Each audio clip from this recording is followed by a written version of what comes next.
Have you ever been shopping around and seen two AR-15 stocks that look almost identical, but the only big difference is one is $40 and maybe the other one is $90? I get it, the world of AR-15 stocks can be slightly overwhelming, especially with the vast price differences of those stocks. But your buddy CJ with AT3 Tactical is here to simplify things, because in the next few minutes, we'll go through the mystery of AR-15 stock pricing and help you find the perfect balance between cost and features. Okay, let's start out looking at the basic A2 stock. And this stock is one of the ones that the old GIs used back in the day, but it also comes with a lot of stock AR-15s nowadays. But what this means as a trade-off is that it's easy to put on, but that means it also rattles, and it rattles a lot. I mean, just listen to this thing. All that rattling means that this stock is going to be pretty loose, and it's not going to give you a stable shooting platform like some other types of stocks. Outside of that, there's only one sling point, meaning you can only sling it up with a basic loop system. There's also no rubber on the stock at all, making it more uncomfortable.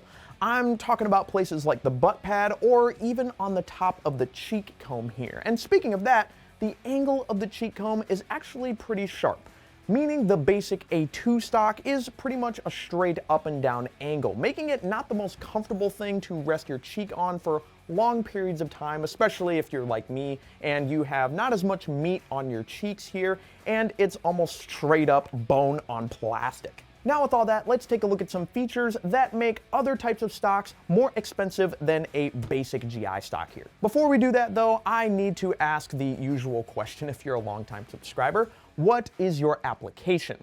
The question of application is going to be key here. I mean, what is your gun designed for? Is it for home defense? Then you probably want a small and lightweight stock to help you maneuver around tight corners, like what you'll usually find in a home defense situation. If you're a precision shooter, you probably want a dedicated precision stock, something that's going to be a little bit heavier and robust to provide you with a sturdy and stable shooting platform, and also be able to help you maintain your aim when you're trying to hit the wings off of a bee at 900 yards without killing it. These are just a few examples, and we'll get into more in a second, but the question of application is really going to guide your decision-making process as to what type of stock you're going to want, and that is going to impact how much the stock costs in the end. So let's start by breaking this down by features, and the first feature we're going to look at is fitment. And let me ask you, do you care if your stock rattles at all, like we looked at with the old GI stock? The big downside of these types of stocks is that it could be noisy, and also could get a bit annoying if that's something you care about, and it isn't very stealthy if, again, that's something that you're looking to do. It could also probably throw off your shots if it's jiggling around too much and you aren't used to shouldering your rifle consistently. This could be a problem, especially for your new shooters out there. A lot of stocks are designed to fit tighter than others, like Magpul stocks with their friction fit designs that not only lock into the buffer tube like the old A2, but Magpul designs a number of clamp systems that tighten both underneath and the top of the buffer tube to keep the stock as tight to the buffer as possible to keep it from rattling as much. In the end though, this makes these types of stocks a lot more sought after and therefore a bit higher quality and making them more expensive. The next feature we're going to look at is weight. And why should you be concerned about weight as a consideration at all?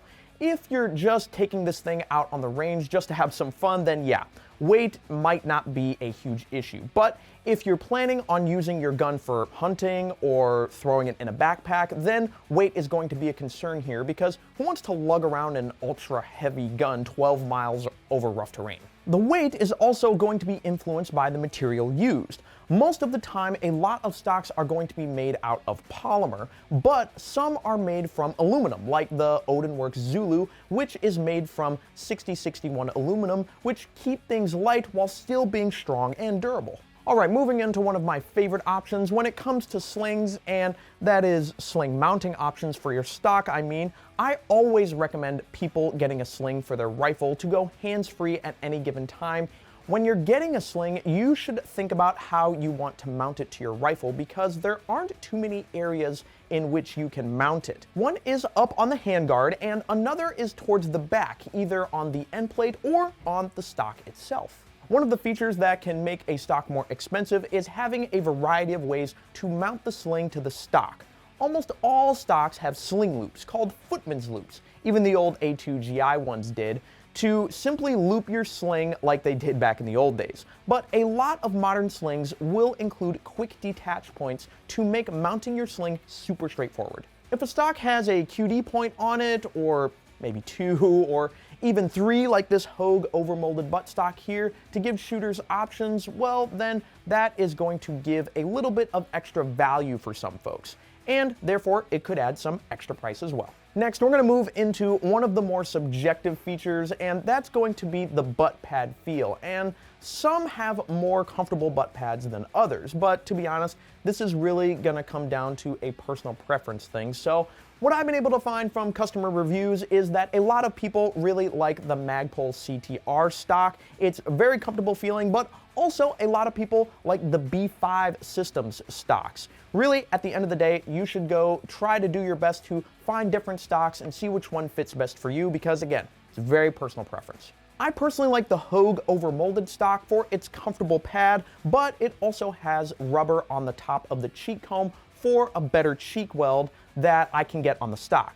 Some of my bearded friends out there don't like this very much because they feel like it snags on their beards a little bit more than they would like. But this is a great option if your goal is to get a secure cheek weld on it. But again, it does add a little bit more extra cost, especially compared to something like the GI A2 stock. Up next, we have the cheek comb shape. And again, this is one of those subjective things, but if you've never tried a stock with a sloped cheek comb, then you're probably missing out. I gotta say, when we look at stocks like the A2 stock again, we see a pretty aggressive slope to it, and it can make things a bit uncomfortable for long periods of time.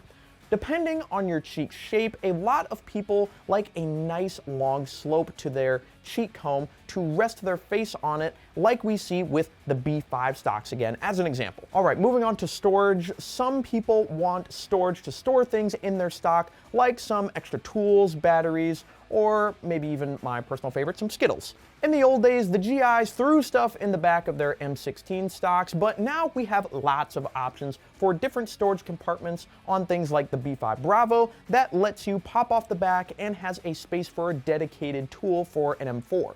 Another example would be the Magpul ACS, which has dedicated battery tube storage or even little doors that you can keep other small tools or maybe even a beef stick. If you want to store some extra things in your stock, then that is going to cost you a little bit extra to find stocks that have dedicated storage like that.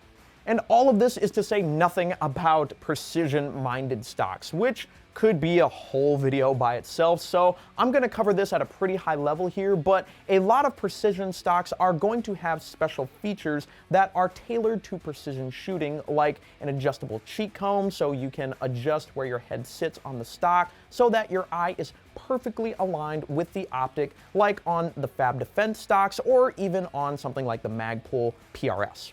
Most precision stocks are also going to have length of pull adjustments beyond your standard 6-way points of adjustment on the buffer tube.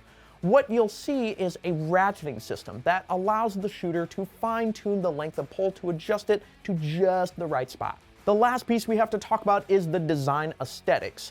This is the part that a lot of people think of first when they're picking out a stock, and honestly, this really depends on you and your personal preference. Again, a lot of this stuff is pretty subjective, but if you're trying to look around and find a lot of different color options, then that's probably going to end up adding to a bit of the cost there, so just keep that in mind. At the end of the day, get something that both looks really good, but also functions well, because having a gun that both looks good but also feels good to shoot is going to convince you to go out and train, which is something that you should be doing. That's why I always like Magpul for the different options that they have, not only different color options, but also styles and designs that are meant for a wide variety of different applications. And to understand everything about Magpul stocks, everything from the names and everything else, go ahead and check out this video right here.